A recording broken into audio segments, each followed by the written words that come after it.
क्योंकि तामीर इजी है।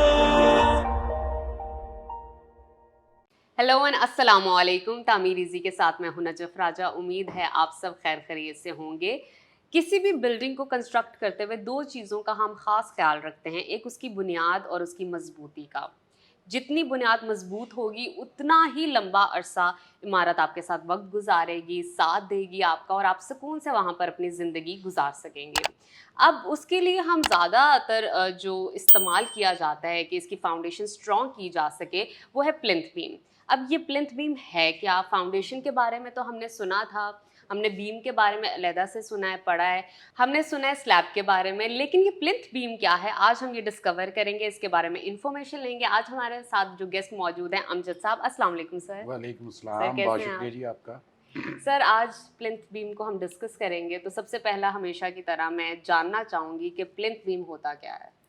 देखिए जी, ऐसा बीम जो ग्राउंड लेवल के ऊपर हम लोग घरों की कंस्ट्रक्शन के दौरान या किसी भी तरह की बिल्डिंग की कंस्ट्रक्शन के दौरान जो हम कास्ट करते हैं यानी बनाते हैं, उसको हम आमतौर पे प्लिंथ बीम कहते हैं। ठीक है। अभी आपने इंट्रो में जिक्र किया था फाउंडेशन का, और फाउंडेशन के अंदर जो बनाते वक्त जो बीम्स होते हैं वो फाउंडेशन बीम्स कहलाते हैं। अच्छा। लेकिन वही बीम जब फाउंडेशन के लेवल से ऊपर और ग्राउंड लेवल पे या ऑलमोस्ट आपके फ्लोर के लेवल पे आता है, तो उसको आमतौर पे हम लोग प्लिंथ बीम कहते हैं। ठीक है। अच्छा सर इसको खुद ही कंस्ट्रक्ट किया जाता है, इस बीम को? अगर खुद से कंस्ट्रक्ट किया जाता है तो कैसे किया जाता है? नहीं, इसके लिए दो तीन फैक्टर्स देखते हैं। पहली बात तो ये है कि प्लिंथ बीम हम लोग क्यों अपनी घरों में उसको कास्ट करते हैं या डालते हैं या उसको कंस्ट्रक्ट करते हैं। तो ये डिपेंड कर रहा होता है आपके डिज़ाइनर के ऊपर कि उसने आपके घर की जो फाउंडेशंस हैं या फाउंडेशंस के बाद जो आपके बिल्डिंग को लोड को कैसे ज़मीन के ऊपर उसने डिस्ट्रीब्यूट किया है। तो उस पर्पज़ के लिए ये जो प्लिंथ बीम है उसकी एप्लीकेशन आमतौर पे जो आपकी जो वहाँ की सॉइल कंडीशंस हैं उसके मुताबिक वो डिज़ाइनर इसको देखता है। आपकी जो सॉइल है उसकी जो बेरिंग कैपेसिटी है यानी जो वज़न उठाने की जो ताकत है उसके मुताबिक वो प्लिंथ बीम को उसमें देखता है। प्लस प्लिंथ बीम आपको जब हम ग्राउंड लेवल के ऊपर तमाम दीवारें जो हमारा नॉर्मल डीपीसी लेवल जिसको हम कहते थे, डीपीसी की जो टॉप होती है वो आम तौर पे आपके फर्श से आधे से पौने इंच ऊपर रखी जाती है। अच्छा। तो आम तौर पे जहाँ पर हम लोगों ने प्लिंथ बीम डालना हो तो प्लिंथ बीम आम तौर पे उसका टॉप भी हम लोग अपने डीपीसी के टॉप के इक्विवेलेंट रखते हैं, यानी वहाँ पर आम तौर पे डीपीसी फिर माइनस हो जाता है। ठीक है। तो उस पूरे घर की जितनी भी दीवारें फाउंडेशन से उठकर फ्लोर लेवल तक आई होती हैं, फ्लोर लेवल का टॉप के बराबर रखते हुए या उससे आधा इंच ऊपर रखते हुए हम एक बीम कास्ट करते हैं तमाम दीवारों के टॉप के ऊपर। That beam is also known as plinth beam. ठीक है। उसको हम आमतौर पे प्लिंथ बीम कहते हैं। ठीक है। और ये आपने स्टेजेस बताई हैं बेसिकली इसकी। आ, इसकी स्टेजेस के हवाले से हम ये देखते हैं कि बेसिकली प्लिंथ बीम हम लोग क्यों डालते हैं, ठीक है। इसमें एक ये चीज़ आ जाती है। प्लिंथ बीम डालते वक्त उसमें क्या उसके पैरामीटर्स होते हैं, वो चीज़ आ सकती है। हम्म। इसी तरह से प्लिंथ बीम का फिर एडवांटेज हमें क्या मिलता है, ये तीन बेसिकली चीज़ें होती हैं जिनकी वजह से हम लोग प्लिंथ बीम का इस्तेमाल करते हैं ठीक है। घरों की अब कंस्ट्रक्शन वन के बाय दौरान। वन करके हम इसको अब डिस्कस हम कर एक लेते एक हैं। करके इनको अलग-अलग ठीक डिस्कस है। कर लेते हैं। जब आप लोग अपना घर नॉर्मली हम लोग बनाते हैं और घर के जिस जगह पे हम लोग अपना घर बना रहे हों, अगर वहाँ की सॉइल की जो बेरिंग कैपेसिटी अच्छी ना हो या सॉफ्ट सॉइल हो, तो उस तरह की जो जगह है वहाँ पर सेटलमेंट होने के चांसेस होते हैं। अच्छा। तो हम अपनी ब्रिक वर्क को आमतौर पे फ्लोर के लेवल तक लाकर पहले छोड़ते हैं और उस सारी की टॉप के ऊपर एक बीम रन करते हैं। वो बीम प्लिंथ बीम कहलाएगा। अब उस बीम के कुछ स्टैंडर्ड साइजेस हैं। हम्म। लाइक अगर आपकी 9 इंच चौड़ी दीवार है तो वो आपका बीम की विड्थ 9 इंचेस आ जाएगी। अगर आपकी वो दीवार 13.5 इंच चौड़ी है तो आपके प्लिंथ बीम की जो विड्थ है वो 13.5 इंच हो जाएगी। इसी तरह अगर वो 4.5 इंच की विड्थ की दीवार है तो वो आपके प्लिंथ बीम की विड्थ भी 4.5 इंच रहेगी। उसके बाद इसका जो सेकंड आ जाते हैं वो इसकी स्टैंडर्ड एक हाइट होती है। मिनिमम जो प्लिंथ बीम की जो डेप्थ या हाइट है वो 9 इंच रखी जाती है। 9 इंच से लेकर ये आम तौर पर 1.5 फुट या 2 फुट तक इसकी हाइट और डेप्थ हो सकती है। ये डिपेंड करता है कि हमारी बिल्डिंग कितने स्टोरेड है और ऊपर टोटल लोडिंग्स कितनी है।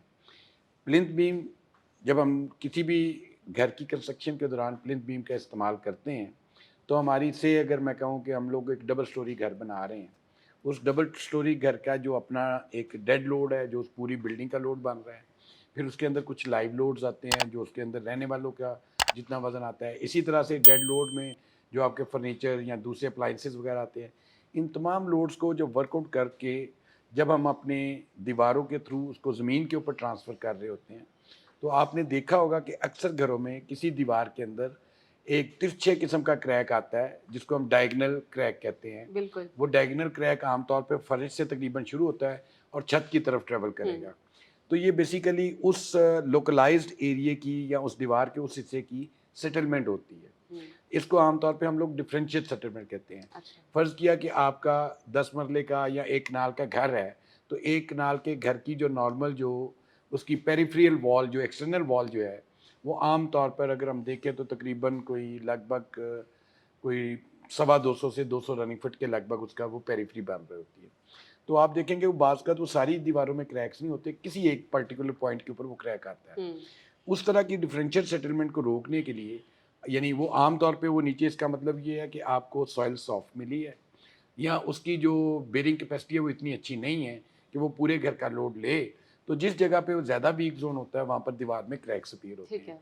उन क्रैक्स को अवॉइड करने के लिए या वो जो पूरे घर का जो लोड है उस पूरी दीवार के ऊपर यूनिफॉर्मली डिस्ट्रीब्यूट करने के लिए हम लोग प्लिंथ बीम उसमें ऐड कर देते हैं। ठीक है। प्लिंथ बीम फ्रेम स्ट्रक्चर में भी हो सकता है और ब्रिक वर्क वाला जो मेसनरी स्ट्रक्चर है उसमें भी हो सकता मतलब है। इसकी शेप्स डिफरेंट हो सकती हैं। बिल्कुल। जो फ्रेम स्ट्रक्चर हम लोग कहते हैं वो ऐसा स्ट्रक्चर, कोई ऐसा घर बन रहा है जिसमें कॉलम्स और ऊपर उसके बीम्स और स्लैब्स का इस्तेमाल है और मेसनरी वर्क उसमें एज पार्टीशन के तौर पे यूज़ किया गया है। उसमें जब फ्रेम स्ट्रक्चर में प्लिंथ बीम की जो एडिशन है वो एक तो आपकी जो फाउंडे प्लिंथ बीम से या फर्श से लेकर जो नीचे तक जो मेसनरी है उसको इकोनॉमिकल कर देता है, क्योंकि लोड आपका मेन बिल्डिंग का प्लिंथ बीम के थ्रू कॉलम्स पे और कॉलम्स के थ्रू फाउंडेशंस पे और फिर जाके ज़मीन पे डिस्ट्रीब्यूट होता है। लेकिन चूंकि हम लोग बात कर रहे हैं घरों की कंस्ट्रक्शन में, जी। घरों की कंस्ट्रक्शन में आपने आमतौर पे देखा होगा कि कॉलम बीम्स का इतना ज़्यादा इस्तेमाल नहीं होता, जबकि हमारी तमाम की तमाम ब्रिक वर्क के ऊपर ही वो घर बन रहा होता है।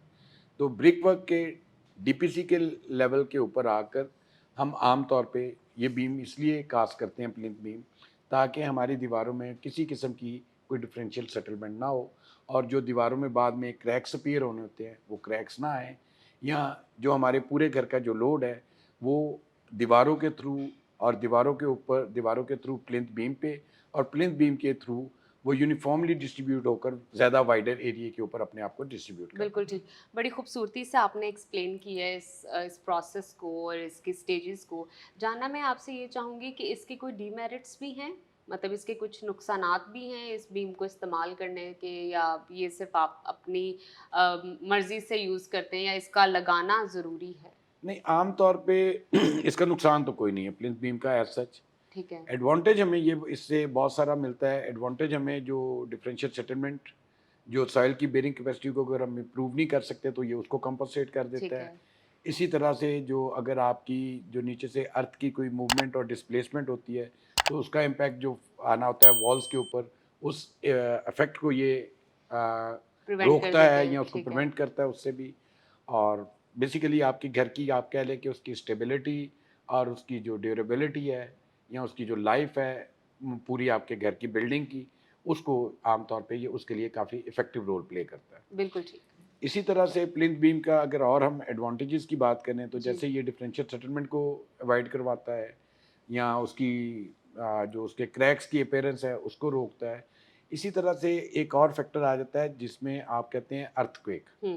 अर्थक्वेक या ज़लज़लों की शक्ल में अगर आपने प्लिंथ बीम ले किया हुआ है तो आपका वो पूरा घर का जो मेसनरी है जो पेरिफेरी के ऊपर आ रही है, और अगर आपने इवन इंटरनल वॉल्स के ऊपर भी प्लिंथ बीम को रन किया हुआ है तो कोई दीवार आपकी इंडिपेंडेंट एक्ट नहीं करती। वो पूरी की पूरी दीवारें जो हैं वो यूनिफॉर्मली और सारे के सारा एक मोनोलिथिक स्ट्रक्चर के तौर पे एक्ट करती हैं due to that plinth beam which has been laid over all the foundation walls. ठीक है जी, वो आपकी जितनी फाउंडेशन वॉल्स हैं उनके ऊपर जो आपने उसको प्लिंथ बीम को ले किया हुआ है तो अर्थक्वेक की शक्ल में वो डिफरेंशियल हुँ। सेटलमेंट या इंडिविजुअल उसकी मूवमेंट की बजाय ये इसको मोनोलिथिक इफेक्ट दे रहा हो। अच्छा सर, इस बारे में बताइएगा कि प्लिंथ बीम को एग्ज़ीक्यूट कैसे किया जाता है? अच्छा जी, प्लिंथ बीम जैसे आप लोग पहले भी डिफरेंट अपने प्रोग्राम्स में बीम्स का जिक्र कर चुके हैं। इसका हुँ। मतलब बीम का मतलब यही है कि ये कंक्रीट और स्टील का एक मिक्स एक स्ट्रक्चर डेवलप होता है, उसको हम लोग प्लिंथ बीम कहते हैं। जब हम अपनी दीवारों का वो लेवल अचीव कर लेते हैं जिस लेवल से हमने प्लिंथ बीम को रखना होता है या उसके ऊपर ले करना होता है, और डिपेंड करता है उसकी डेप्थ क्या है प्लिंथ बीम की। अगर फर्स्ट किया, मैं कहता हूँ कि हमारे प्लिंथ बीम का साइज़ 9 इंच चौड़ा और 12 इंच ऊंचा है, तो हम अपने फर्श के लेवल से 12 इंच नीचे अपनी दीवारों की मेसनरी को रोक देंगे। ठीक है। उसके बाद हम क्या करेंगे कि उसका दोनों साइड के उसके फॉर्म वर्क, जिसको आमतौर पे शटरिंग भी कहते हैं, उसकी दोनों साइड्स लगाएंगे, और वो 12 इंच डेप्थ की होगी, ताकि उसके अंदर जो कंक्रीट करें उसका साइज़ हमारी डेप्थ 12 इंच मिल जाए।